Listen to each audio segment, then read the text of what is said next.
Assalamualaikum warahmatullahi wabarakatuh. Yang terhormat, Bu Retno Trihandayani, selaku dosen pengampu manajemen pengantar.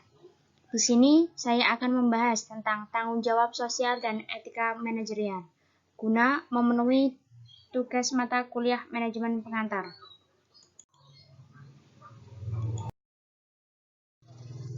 Perkenalkan, nama saya Anik Hovifah, NIM 2020120077.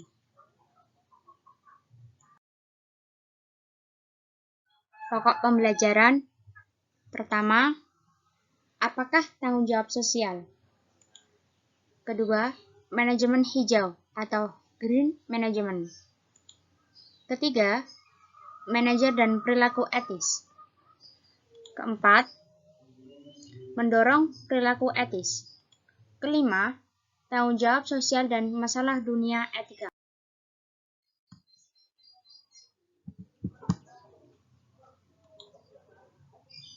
Tanggung jawab sosial.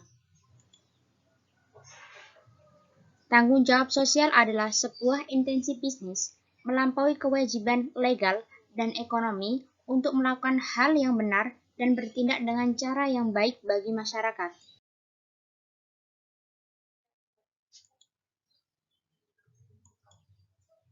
Adapun dua pandangan tentang tanggung jawab sosial. Yang pertama, kewajiban klasik.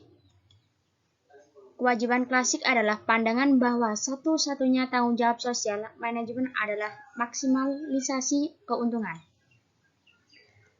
Kedua, pandangan sosioekonomi. Pandangan bahwa tanggung jawab sosial manajemen lebih dari sekadar menghasilkan keuntungan dan termasuk melindungi dan meningkatkan kesejahteraan masyarakat.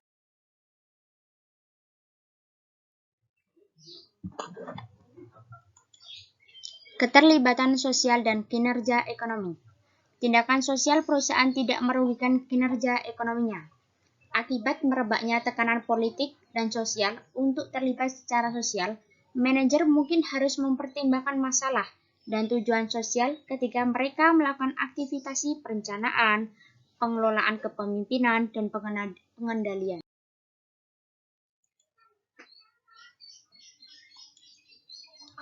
Manajemen hijau. Manajemen hijau adalah sebuah bentuk manajemen yang mempertimbangkan dampak organisasi terhadap lingkungan alam.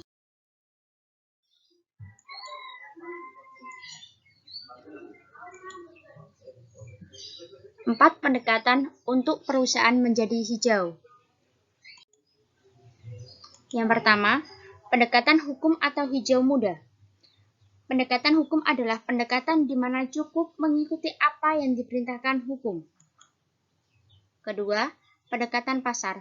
Pendekatan pasar adalah merespon pilihan dari para konsumen, apapun yang diminta para konsumennya, dalam arti produk lingkungan, akan disediakan oleh organisasi. Ketiga, pendekatan pemangku kepentingan atau stakeholder adalah sebuah organisasi bekerja untuk memenuhi tuntutan dari berbagai kepentingan, seperti karyawan, pemasok, ataupun komunitas. Keempat, pendekatan aktivis atau hijau tua adalah mereka yang mencari untuk melindungi sumber daya alam di bumi ini.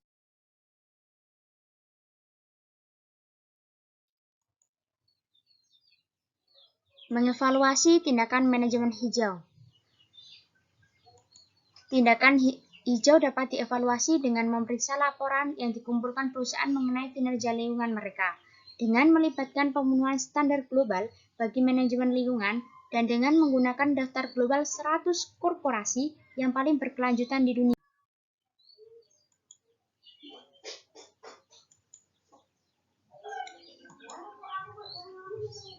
Manajer dan perilaku etis. Etika adalah prinsip, nilai, dan keyakinan yang mendefinisikan tindakan apa yang benar dan apa yang salah.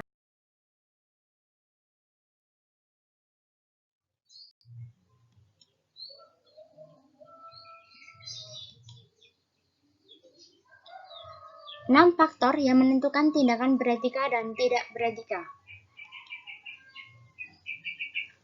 Pertama, karakteristik individu. Kedua, intensitas masalah. Ketiga, kekuatan ego. Keempat, budaya organisasi. Kelima, variabel struktural. Keenam, kemampuan mengendalikan.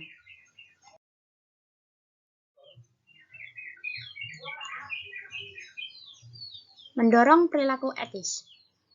Ada 7. Pertama, pemilihan karyawan, kode etik dan peraturan keputusan, kepemimpinan manajemen tingkat atas, tujuan pekerjaan dan penilaian kinerja, pelatihan etika, audit sosial independen, mekanisme protektif,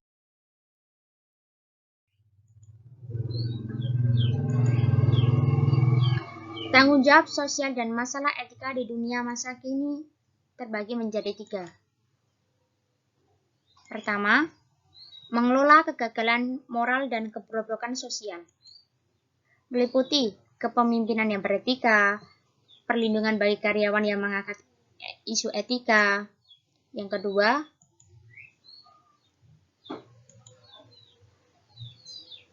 mendorong entrepreneurship sosial. Entrepreneur sosial adalah seorang individu atau organisasi yang mencari kesempatan untuk memajukan masyarakat dengan menggunakan pendekatan praktis, inovatif, dan berkelanjutan. Ketiga, bisnis mempromosikan perubahan sosial yang positif. Meliputi filosofi perubahan, usaha sukarelawan karyawan, dan terima kasih. Mohon maaf jika ada kata-kata yang kurang berkenan dan salah pengucapan. Wassalamualaikum warahmatullahi wabarakatuh.